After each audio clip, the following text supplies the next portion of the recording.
Number 8. Accelerate the merger of the United States with Canada and Mexico under the Security and Prosperity Partnership.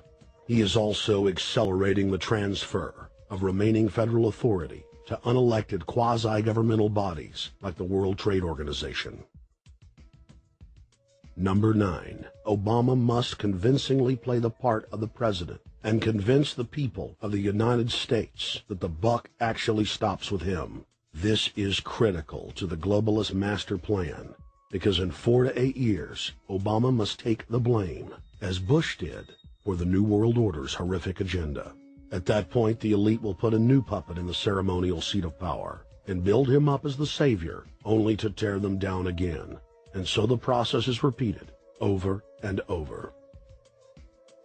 For their program to work, it is essential that the people not learn that the presidency is now nothing more than theater, because if they did, the people would stop looking at the pawns and start looking for the king.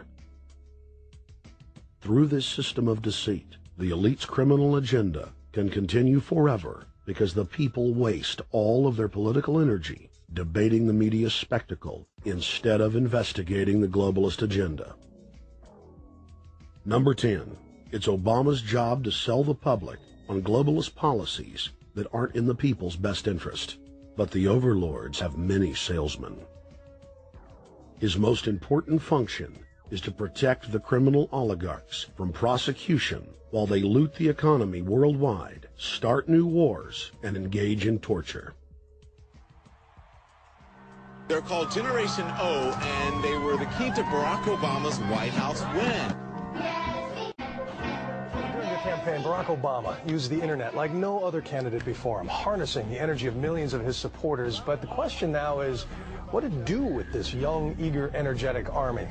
This gives Barack Obama and his administration contact information for so many people, so next time he needs to push his legislation, he can contact all these people. Kennedy-esque.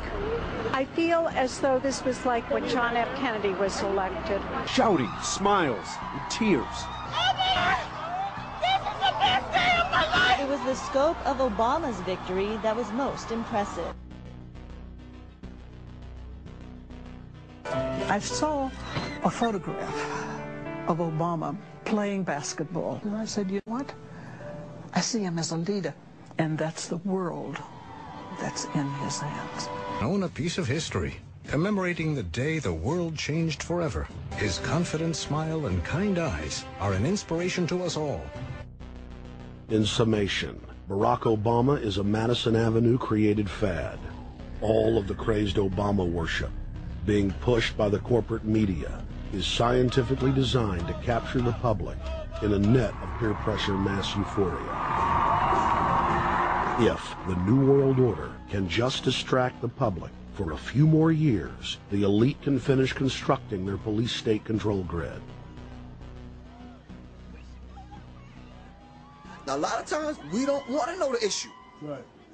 We don't want to know the issue. We feel, what do you call this thing where you get this false sense of gratification, but because a black man is in office, everything's going to be all right. No, everything's not going to be all right. Yeah. Until you look into the agenda and what the Democratic Party has been about, is about, and will be about, regardless if Barack Obama is the president or not. And that's real. Barack Obama is the perfect Trojan horse. He makes the people feel like they finally have a place at the table, even as he betrays them. I won't have to worry about paying my mortgage. Oh, it's such a blessing to see you, Mr. President. Thank you for taking time out of your day. Never in my life will things like this ever happen. Sadly, many Obama supporters can't see what's right in front of their faces because they've already invested their very identity in this artificially created cult movement.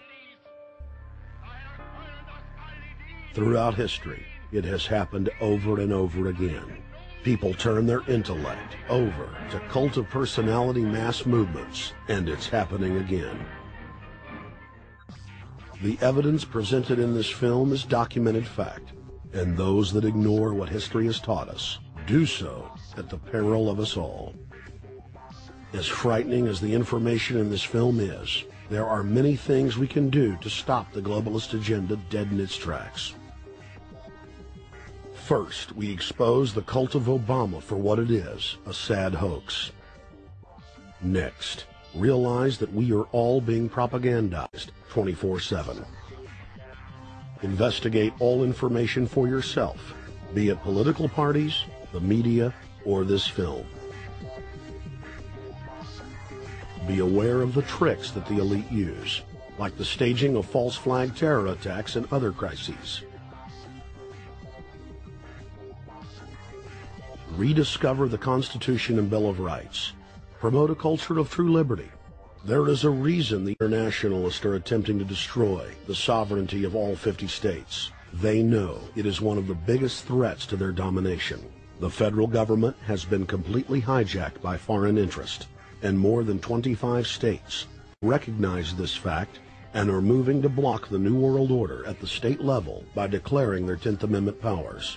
But most important of all, there is a huge awakening taking place in the United States and across the world against the globalist agenda. Free people everywhere are joining together and saying no to corruption and tyranny and no to world government. This is the center of endurance, and endurance is what wins wars. Not how many people you kill, but how long can you endure. George Washington lost almost every battle he had, but he endured. He out-endured the British. And that's how the battle was won. Endurance. And each and every one of you watching this, every single one of you, is just as important as the people who were our founding fathers. As that you are just as important as the Sons of Liberty who met in the 1770s to philosophize about freedom, to philosophize about a republic, to philosophize about a truly free country with a republic. There's 1 billion people on the planet. It only takes one to change it. Are you the one? There may be everybody in your classroom bugging out. Your whole school may be on fire with kids wild and bringing guns in. But are you the one? Nature has a way of abundance. Nature puts out a lot of stuff looking for the one.